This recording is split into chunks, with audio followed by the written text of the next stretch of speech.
Doc. Ya, es que estamos muy bajitos. Gracias. Muy bien, gracias. Bien, entonces vamos a comenzar la sesión de hoy, les decía hace unos momentos, con la exposición. Entonces, pues ahorita pues ya para que el equipo pueda ya tener aquí el control y empezar a compartir la presentación, por favor.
Equipo, manifiéstese.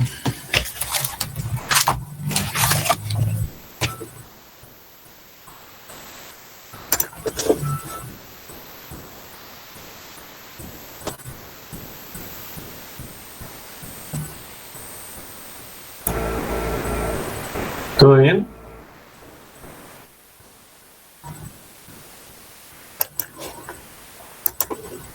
Estoy revisando el programa. Pues según yo todo bien, pero no sé, del equipo número 2. Tema 8, 1 de junio. Sí, sí estoy bien. Ay. A ver, ¿qué pasa, equipo? ¿Por qué no responden? Disculpe, creíamos que nosotros nos tocaba la siguiente semana, estamos revisando. Bueno, la siguiente clase. Creíamos que todavía le tocaba al equipo 1, tema 7. Una disculpa, en serio. Ok, o sea, ¿no van a presentar hoy? ¿Van a ya a no exponer?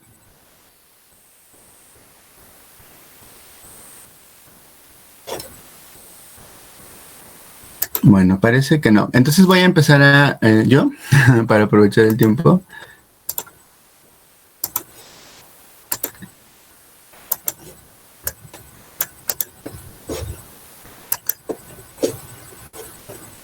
Ok, ya se debe de ver la presentación, ¿verdad? Sí, ya se ve.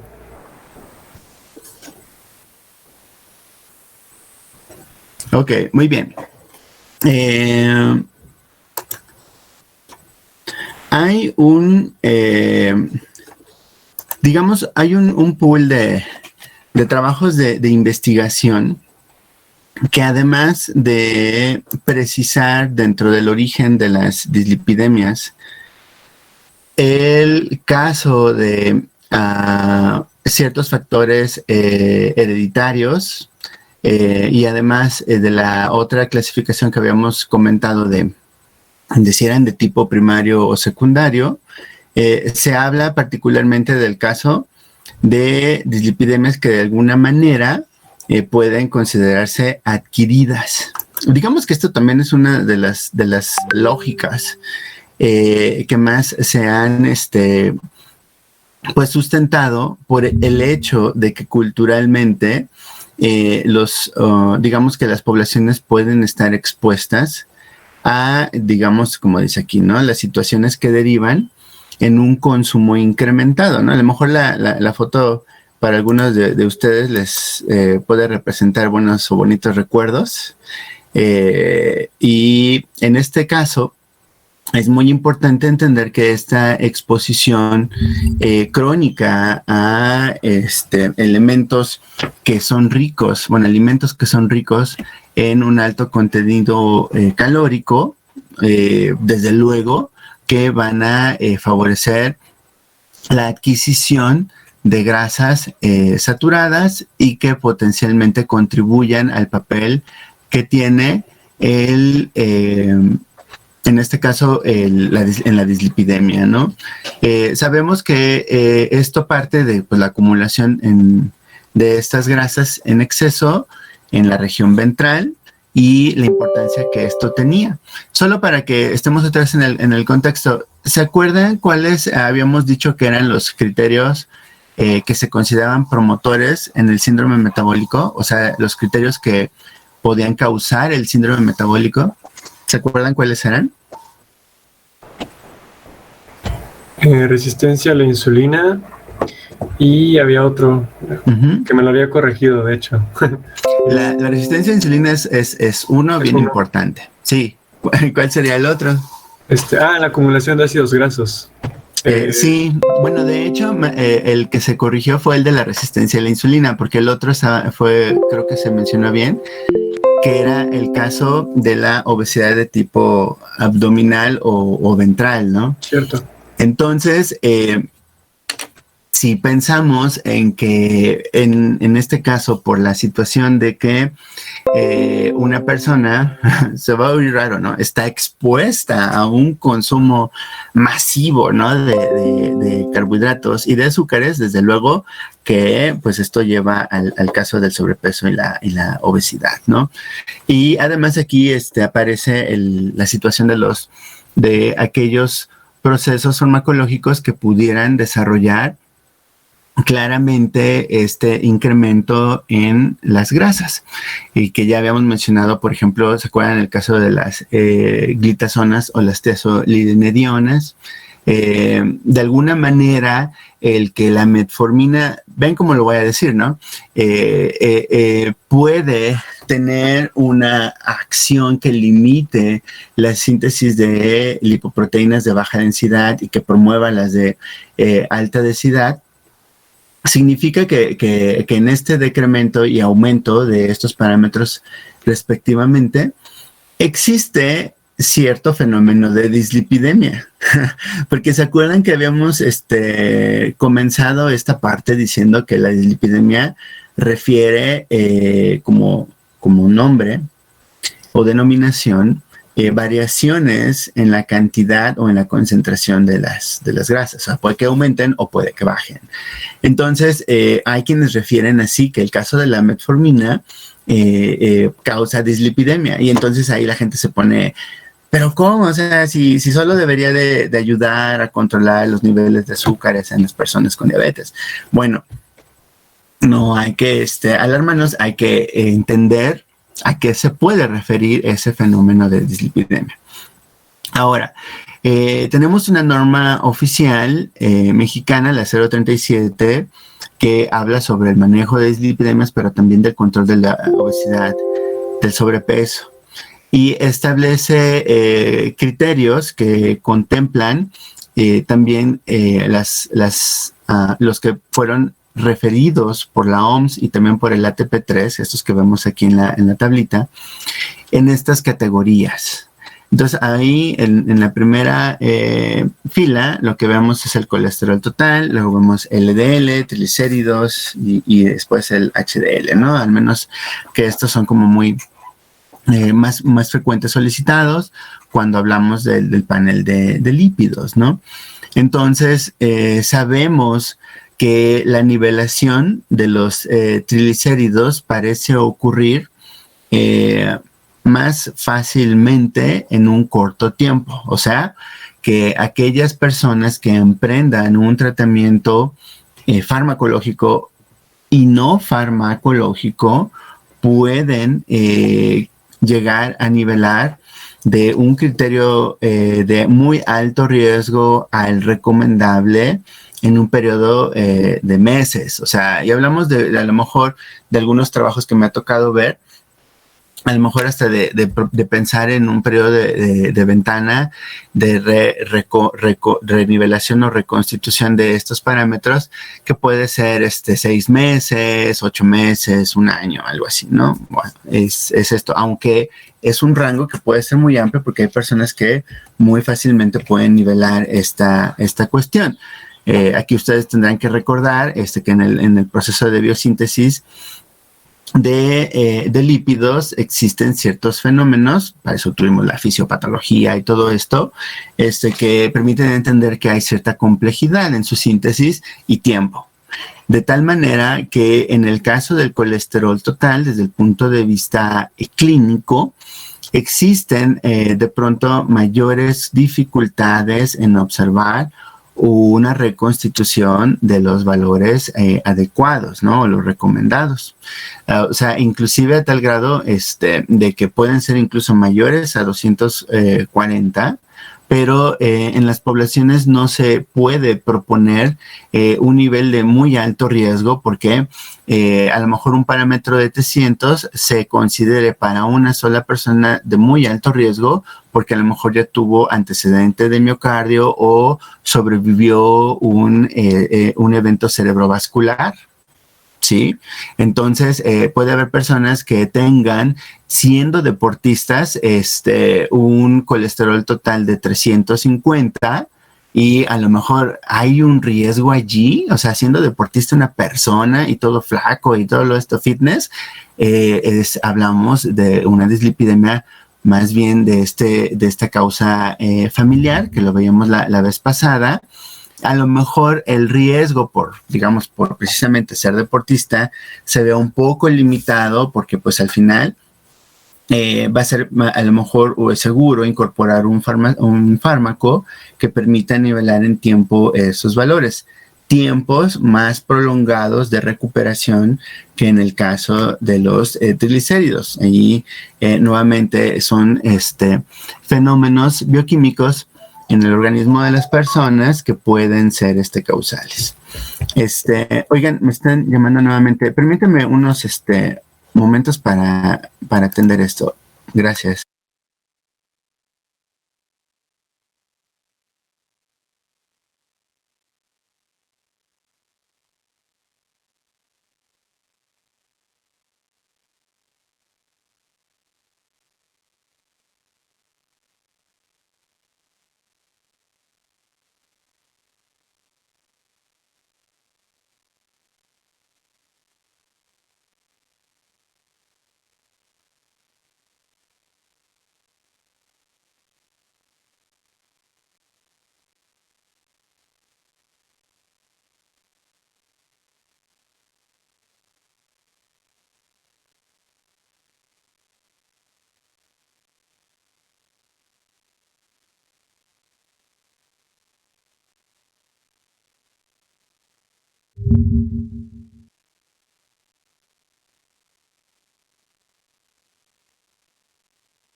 Hola, ya estoy de regreso. Perdón por esta cuestión, pero ya pude atender el pendiente que tanto me están insistiendo. Voy a volver a poner la presentación.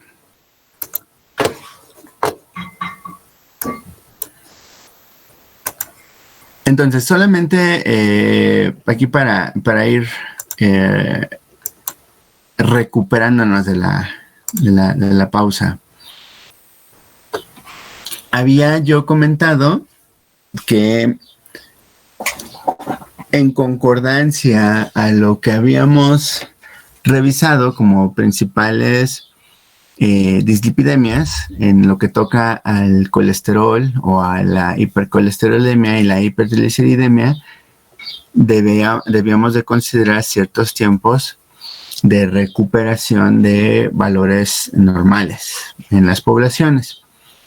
Y además, porque dijimos, se acordarán en la sesión anterior, que particularmente estas dos, la modificación de triglicéridos y el colesterol total, parecían ser las más frecuentes, aunque también reconocimos, yo les decía, que no necesariamente existían datos epidemiológicos tan extensos en comparación con la glicemia en ayuno o la medición de la presión arterial, que fácilmente pudieran permitir observar cómo se comportaban estos parámetros en las poblaciones como las nuestras.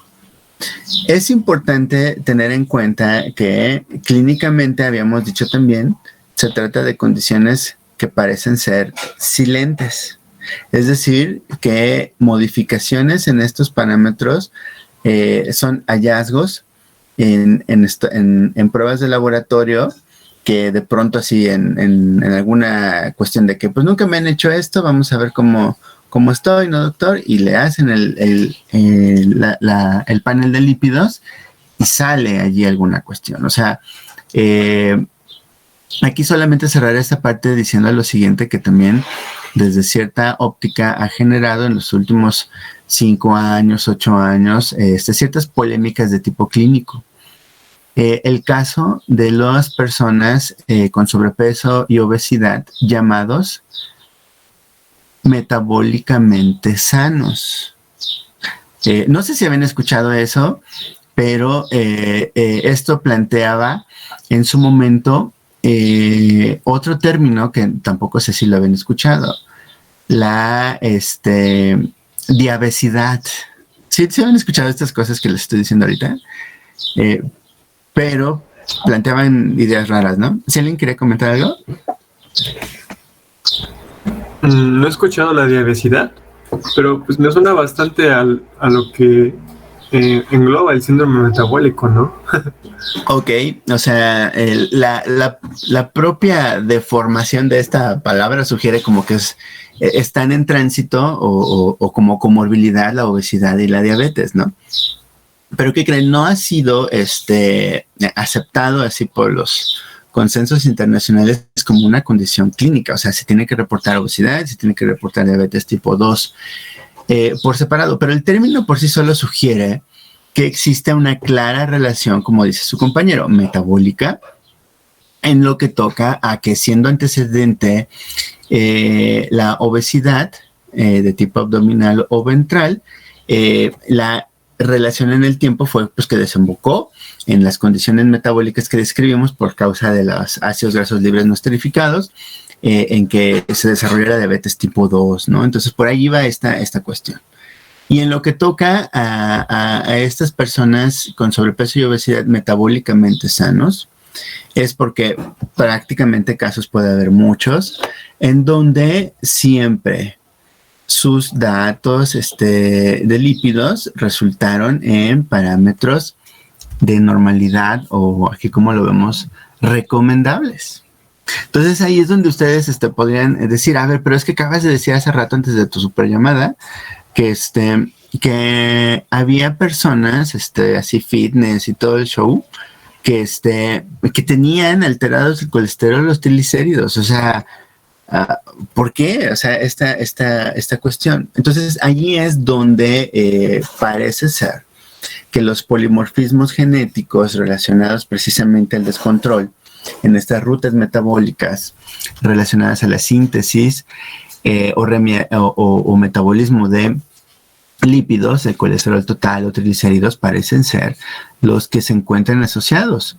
Entonces, no podemos decir, o sea, que este tipo de situaciones, el caso de las personas con sobrepeso y obesidad metabólicamente sanos, justifique que sigan expuestos o sigan deliberadamente exponiéndose a una ingesta deliberada o incrementada de grasas y azúcares. ¿Me explico? O sea, alguien dice, pues qué buena suerte. Entonces esto podría explicar ese caso de las personas que dicen, es que mi metabolismo es... No, a ver, o sea, aquí la cuestión es que no se puede precisar tan fácil esta cuestión. O sea, porque imagínense si hubiera un estudio que se enfocara en revisar o estudiar prospectivamente en una corteza longitudinal bien larga este mito de que estas personas que se dicen que están delgadas porque es un metabolismo súper acelerado, a ver, es esto qué relación tiene, ¿no? Entonces, aquí cerraré esta parte solo para que tengamos presente estos parámetros, ¿no? Entonces, me voy a salir tantito de la presentación para irme al PDF, pero mientras, no sé si alguien tiene alguna pregunta o comentario.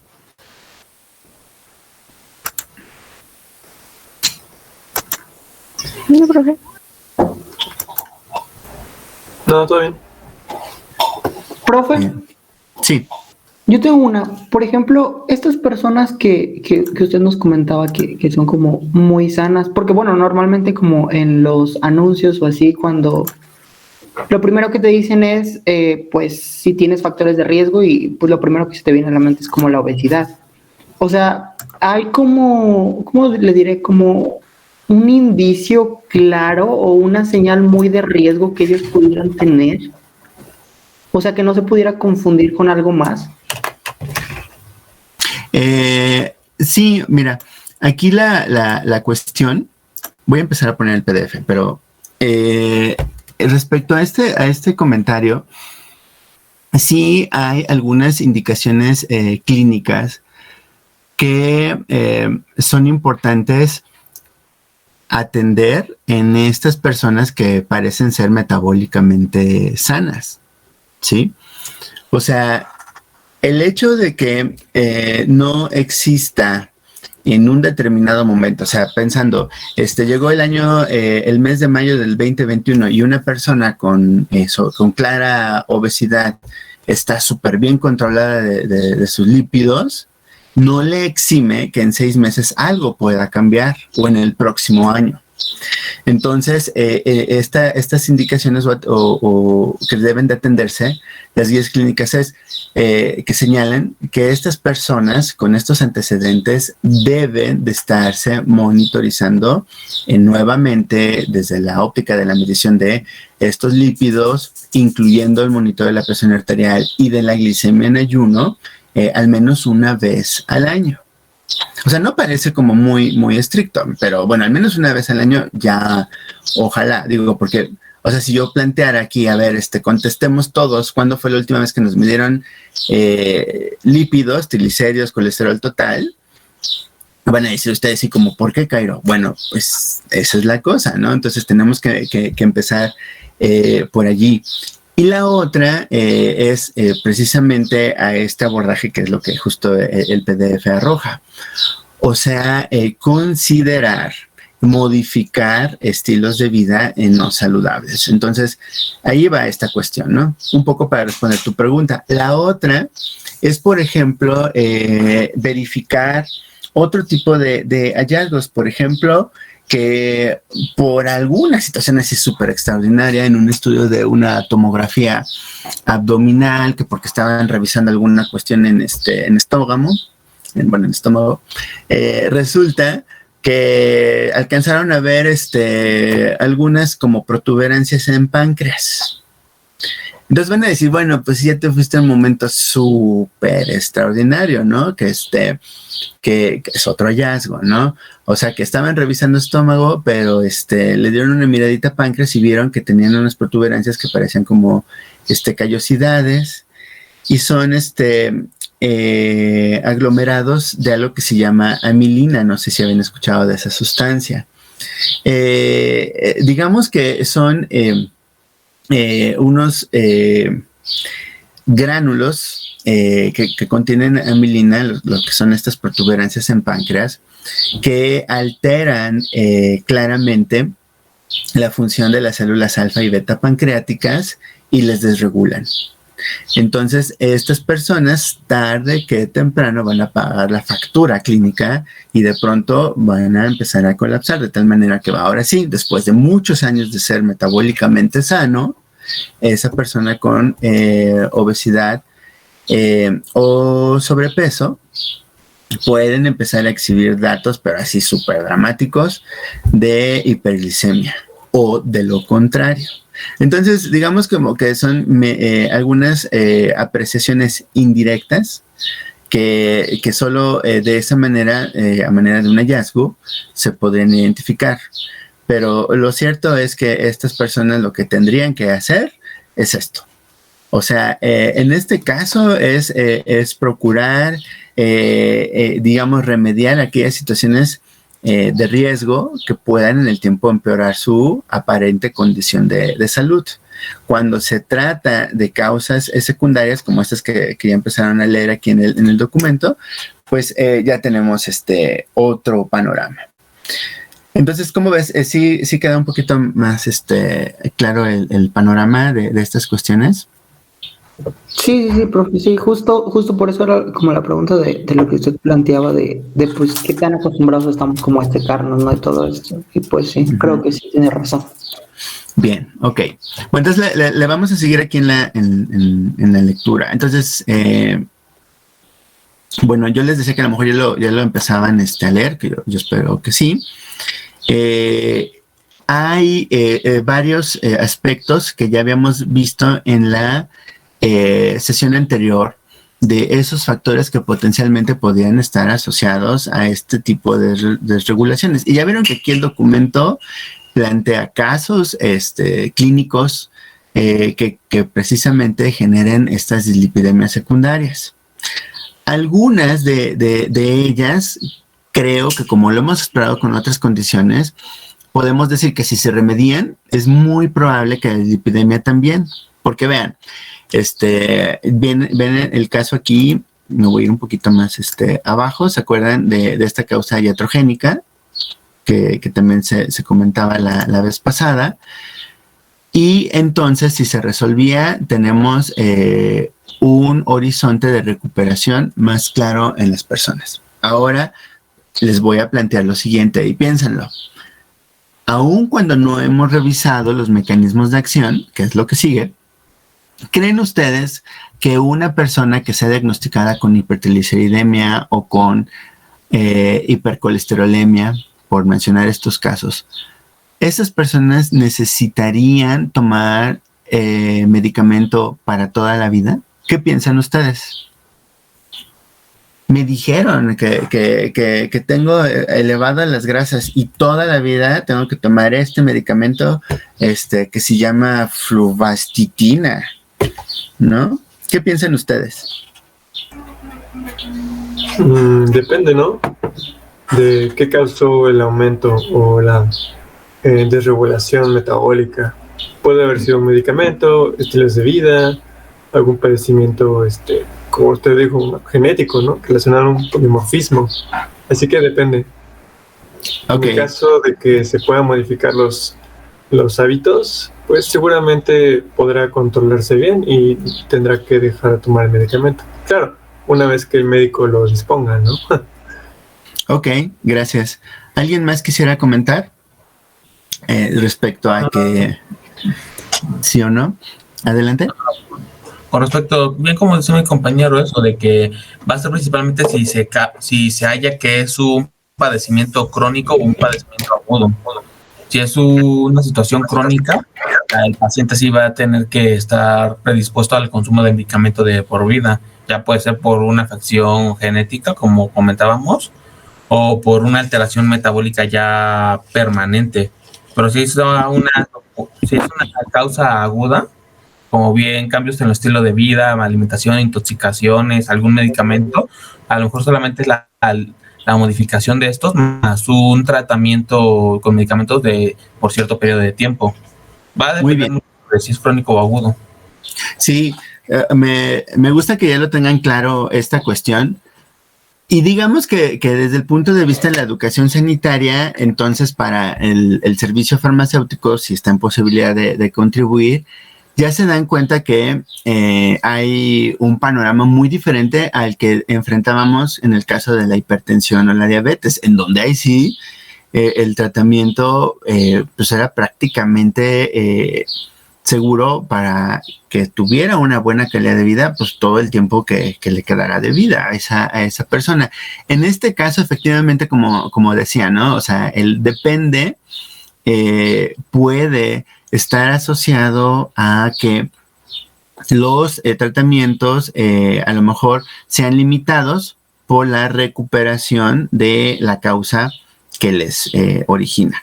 Pero si se fijan en este apartado de aquí, donde habla del ajuste de la dieta, sugiere, así como en los documentos o guías clínicas para hipertensión y diabetes, que estos deberán de estar desarrollados de acuerdo a las características que yo decía somatométricas la vez pasada, ¿no? Es decir, la medición del peso, la talla. ¿Se acuerdan que yo les hablaba más de este índice de cadera y de cintura, ¿no? Entonces, esto nos pone a pensar que no es solamente decir que coma mejor el paciente. O sea, hemos visto indicaciones que justamente hablan de eso. Usted debe de comer más vegetales, ¿no? Y entonces, ¿eso qué significa, no? Lo que yo les decía también, usted debe de comer mejor, eso efectivamente, ¿qué implicaciones tiene, no? O sea, por ejemplo, una persona que solo limitó su dieta en los primeros 4 o 5 meses a solo ensaladas. Y ensaladas, pues no era lo que originalmente comía, pero la única manera de consumirles era agregándole mucho limón y mucha sal. Entonces, la dieta tiene que estar ajustada. Acuérdense de que el farmacéutico también debe de interesarse en estas cuestiones porque hay adherencia a la dieta y debemos solamente de verificar si está atendiendo esa indicación. No la vamos a proponer nosotros, la dieta como tal. Antes sí se podía, pero ahora ya no. O sea, hasta a mediados de los 90 las guías involucraban a cualquier proveedor de la salud a la formulación, en caso de ser necesario, de dietas. Y había guías que te decían cómo hacer una dieta. O sea, tú te puedes hacer tu propia dieta.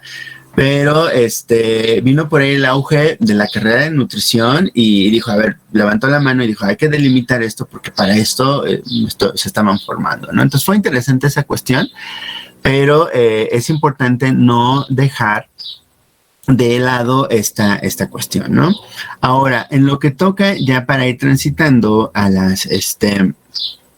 situación del abordaje farmacológico, o sea, ya visualizamos que dependiendo de las dislipidemias, parece ser que las más frecuentes están relacionadas a los incrementos del colesterol total, y también esto podría estar, si así se identificara por una prueba de laboratorio, lipoproteínas de baja densidad y los triglicéridos, ¿no? Entonces, esta sería la cuestión.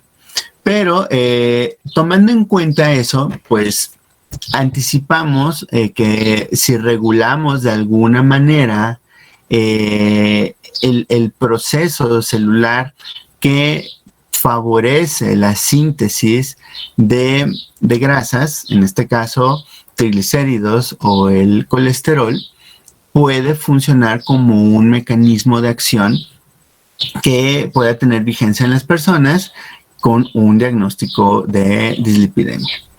Entonces, tenemos en este caso que visualizar que ese se considera un mecanismo muy popular, el de alguna manera modificar la síntesis de lípidos. Y por otro lado, van a decir ustedes, a lo mejor, como lo veíamos en el caso de la diabetes, podemos modificar desde la ingesta de alimentos la absorción de grasas, porque ¿se acuerdan que teníamos un mecanismo que modificaba la absorción de azúcares? ¿Alguien podría decir qué mecanismo era ese en la diabetes? En el tratamiento de la diabetes mellitus tipo 2. ¿Qué grupo farmacológico modificaba la absorción de azúcares?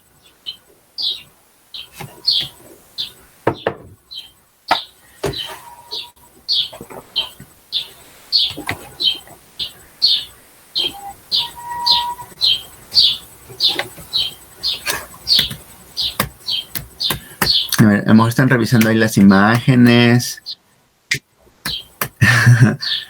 En la absorción, la metformina realmente no tiene una contribución importante en ese aspecto. Pero vimos un grupo farmacológico que modificaba la absorción de azúcares una vez que se tenía la ingesta del bolo alimenticio. Solo me acuerdo del nombre de una. Ajá. La carbosa. Como La famosa acarbosa. Está bien, porque estaba como sacarosa. Está bien. La carbosa y el miglitol pertenecían, ¿se acuerdan?, al grupo de los inhibidores de la alfa-glucosidasa. Entonces, decíamos en su momento que pues ese grupo farmacológico representaba la obviedad, ¿no? De pues el problema es la absorción de azúcares, y que haya muchos azúcares, pues hay que limitar la absorción, y ocurría en el tracto intestinal. Aquí vamos a ver que también podemos pensar desde esta lógica, que por un lado se le puede pegar a la síntesis de los lípidos, pero también se puede modificar la absorción de las grasas en algún determinado punto y bajo algún mecanismo, de tal manera que modifique esta cuestión, ¿no? Entonces vamos a ver qué tanto esto sucede, y para ello vamos a comenzar con un grupo que digamos que desde que se aseguró la capacidad que tiene de impedir cómo una enzima, que en este caso se ocupa de mediar la síntesis de lípidos, empezó el desarrollo farmacológico de moléculas que pudieran mantener más tiempo inhibido esta enzima. Entonces vamos a ver de qué estamos hablando. ¿Alguien podría leer este texto que estoy aquí seleccionando, por favor?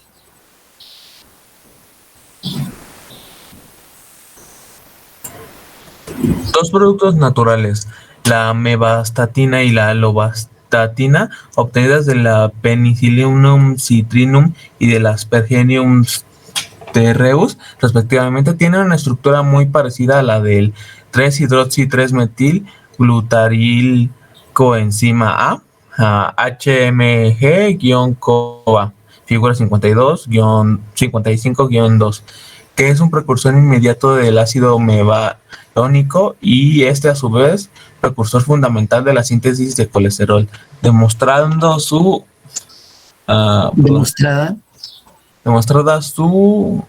capacidad. Disculpe, es que justo el menú me tapa eso.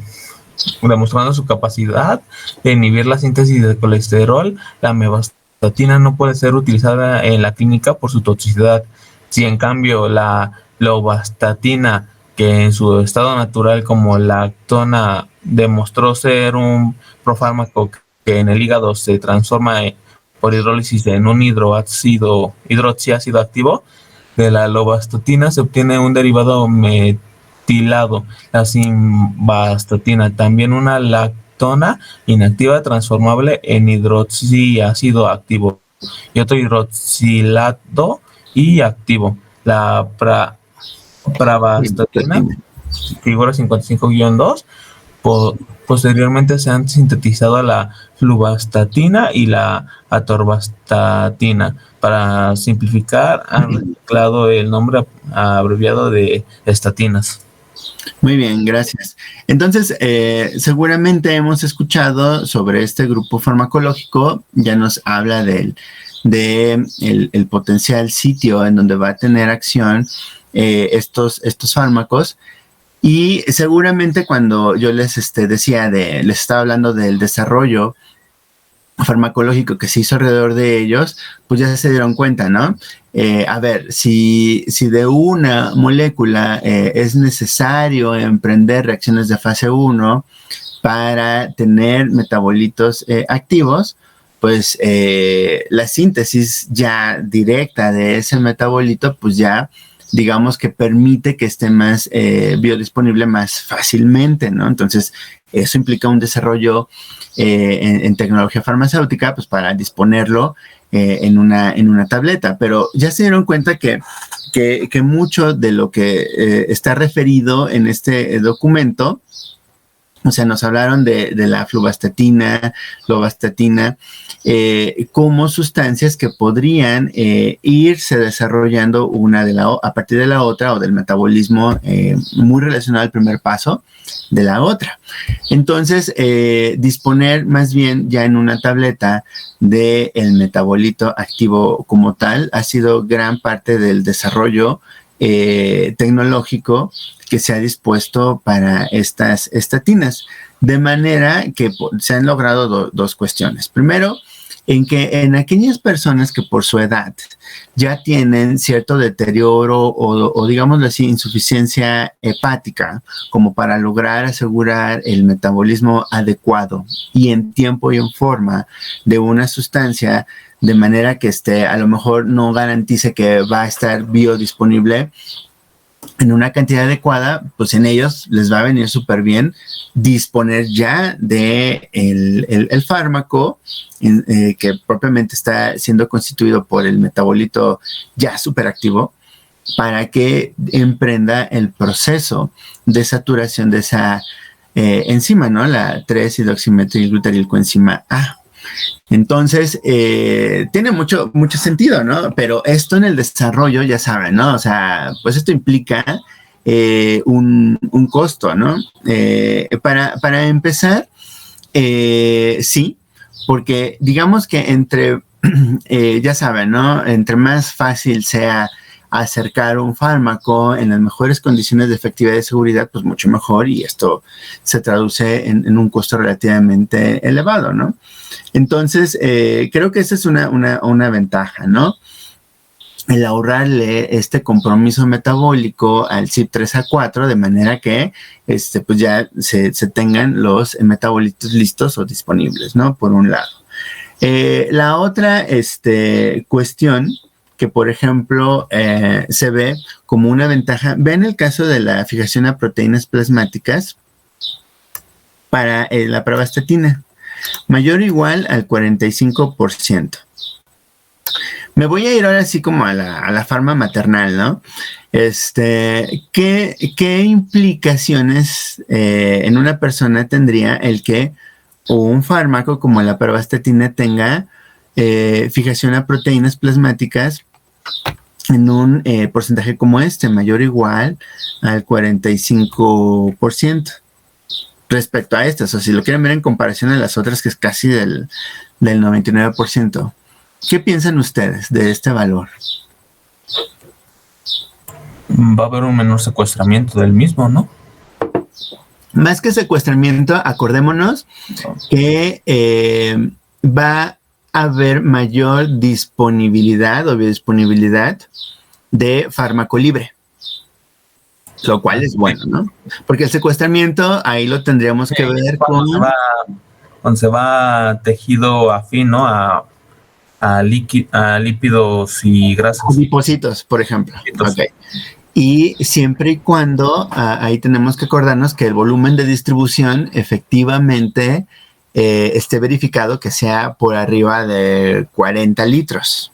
Pero digamos que ahorita no tenemos esa información, pero la idea va bien. O sea, se puede tener una mayor biodisponibilidad. Perdón. Y entonces, esto en comparación a las otras moléculas puede ser una ventaja, sobre todo para algunas personas en donde se requiera empezar a observar el descenso en alguna dislipidemia que convenga, ¿no? Sobre todo, por ejemplo, en pacientes que tienen riesgo cardiovascular elevado. O sea, nos haría pensar que independientemente de qué tan prolongados sean los tiempos de latencia, una ventaja podría ser esta, ¿sí? Pensando solo en esto, ¿no? Que estamos ahí revisando el caso de este parámetro de las proteínas plasmáticas. Lo vamos a retomar posteriormente, ¿no? Pero el punto al menos creo que aquí nos deja claro que en este recurso de las estatinas, como tratamiento de las dislipidemias, tenemos ciertas ventajas. Me voy a regresar tantito. Solo para rematar con esta cuestión, ¿no? O sea, se habla aquí, en esta porción del texto, que estoy dejando aquí, de la ventaja que representa la inhibición de esta enzima. Entonces, nos pone a pensar, si nos está diciendo allí que las lipoproteínas, como ya yo les decía que debemos de saber, van a tener un origen central y que ampliamente conocido tiene papel el hígado, desde luego que va a haber cierta influencia de forma funcional de algunas hormonas, de algunas sustancias, a lo mejor hasta de algunas interleucinas, que pueden favorecer la síntesis de las lipoproteínas, como las de baja densidad. Sobre todo porque acuérdense que constitutivamente, cuando vemos el tema de las biomoléculas y nos hablan de las grasas, todas estas subclasificaciones, nos comentan, ¿no? que tienen un rol en promover o asegurar que uno de los usos más prominentes y valiosos que tienen, pues es, por ejemplo, para ser bricks de las bicapas lipídicas, ¿no? Ser elementos que integran estas bicapas lipídicas, porque ya hablamos de que participan lípidos y que además son sustancias que tienen un aporte energético, etcétera, ¿sí? Entonces, de ahí parte esta premisa del por qué considerar en este caso este potencial sitio de acción. Ahora, para terminar, solamente aquí les voy a poner en el PowerPoint la visualización del mecanismo ahora con una figura, ¿no? ¿Ya se puede ver la presentación? Sí, ¿verdad? Ya me avisó. Muy bien. A ver, entonces,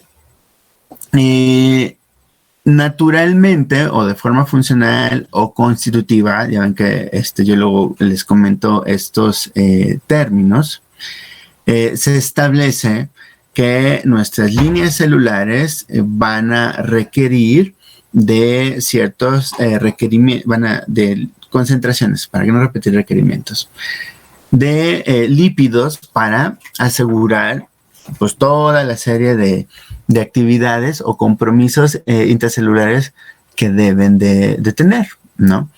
Entonces, si una de ellas es el procesamiento de los lípidos o su síntesis, si es que fuera el caso de una célula que tiene esa especialización, o sea, nosotros observamos aquí en este orden, pues que tenemos por un lado, gracias a la estatina, la modificación de este sitio, ¿no? La 3-metilglutaricoenzima A. Y en este caso, lo que tendría en consecuencia es limitar, ¿se acuerdan?, la presencia de este ácido mevalónico que se había comentado en el texto, ¿no? En la lectura. Por lo tanto, aquí lo que vamos a nosotros a observar no es un fenómeno inmediato de reducción de síntesis, ¿sí? O sea, sí tenemos por ahí oportunidad de mediar esta cuestión, pero debemos de entender que la célula, al enfrentarse a este mecanismo de acción, como lo hemos revisado, o sea, implica que debemos saturarle para que empecemos ahora sí a observar en el tiempo un descenso en ese valor de lípido. Pero por otro lado, la célula, acuérdense, ¿no?, de forma refleja va a procurar obtener de otra fuente o por otra vía de ese lípido que aquí ya le estamos diciendo que ya no lo va a hacer. Y en este caso, porque pues al final lo que queremos es instruir o dejar una señal a nivel intracelular que permita asegurar en el tiempo esta limitación del ácido mevalónico en la ruta del colesterol.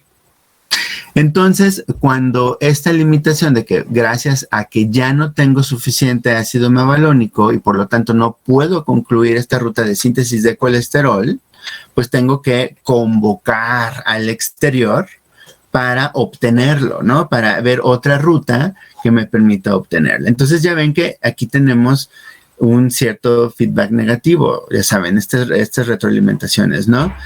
Si hay poco colesterol intracelular, entonces empiezo una ruta de síntesis que permite obtener lipoproteínas de baja densidad a través de disponer de más receptores para LDL en la membrana, ¿sí? O sea, si por alguna razón, como puede ser el uso de una estatina, a nivel intracelular ya no se puede tener la ruta típica, se puede tener esta. Entonces, lo que va a suceder es que ya está en la exposición que tiene esta línea celular al torrente sanguíneo, lo que vemos es que va a tener un incremento en la cantidad de receptores hacia LDL que le permitan, digamos, por esta exposición, tener su interacción, y entonces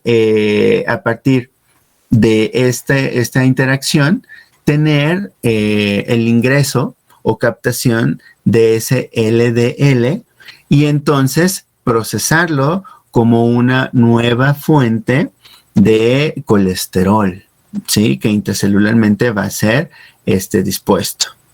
Entonces, al remediar, por un lado, la concentración de colesterol, porque pues ya va a empezar a obtenerse desde esta fuente, que tiene cierto origen pues sistémico, entonces va a tener también un impacto en la liberación de las lipoproteínas de muy baja densidad, ¿sí? Entonces, digamos que vemos dos fenómenos aquí muy importantes. El más directo es que gracias al bloqueo de esta enzima, lo que podemos esperar es reducir el colesterol intracelular. Pero esta convocatoria que se origina por este decremento en el colesterol, cuando digo convocatoria es que la célula va a empezar a remediar este descenso en su colesterol intracelular gracias a que va a empezar a tener síntesis de nuevo de receptores de lipoproteínas de baja densidad, pues entonces vamos a tener un segundo efecto importante, que es ir introduciendo o captando LDL del torrente sanguíneo. Entonces, digamos que lo que está circulando LDL, si es que está excedido en una persona que ya se diagnostica con una hipercolesterolemia y más específicamente de LDL, pues entonces no suena muy claro. esta captura de LDL desde el torrente sanguíneo redundará en el tiempo en un descenso en este valor. Sí, ven entonces aquí cómo va esta cuestión. O sea, no podemos decir que es un mecanismo de acción directo, ¿sí? Entonces, el asunto es que podemos pensar en que por esta impregnación que en el tiempo va a tener el fármaco en líneas celulares y la saturación de este complejo enzimático de manera que empiece claramente a denotar descensos del colesterol intracelular para que tengamos una captura de LDL, va a llevar cierto tiempo. O sea, el paciente evidentemente tendrá que asegurar adherencia al tratamiento, ¿sí? Para que lo empecemos a ver. Entonces, el hecho de que una vez que se logra ya este proceso, pues vamos a observar descenso en LDL principalmente, y esto de acuerdo, ya anticipábamos, ¿no? Así hablamos de la pravastatina, a lo mejor podría ser un poquito más rápido empezar a observar este fenómeno, pero acuérdense, ya decíamos desde que veíamos la tablita de los parámetros de normalidad, el asunto es que saturar todo este proceso lleva tiempo y alterar todo este flujo de síntesis de LDL también va a ser complicado. Entonces va a llevar un tiempo llevar a un paciente de valores incrementados a valores más bien de control. Bueno, ¿tienen alguna pregunta o comentario?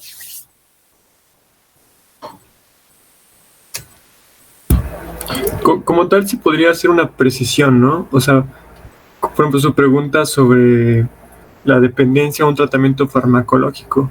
Podemos pensar o dar lugar a que, por ejemplo, por ahorita, no podemos pensar en un caso muy común en donde se diga, no, pues vas a usarlo durante 5 meses, ¿no? Y ya que cuando comas bien, ya se te quita.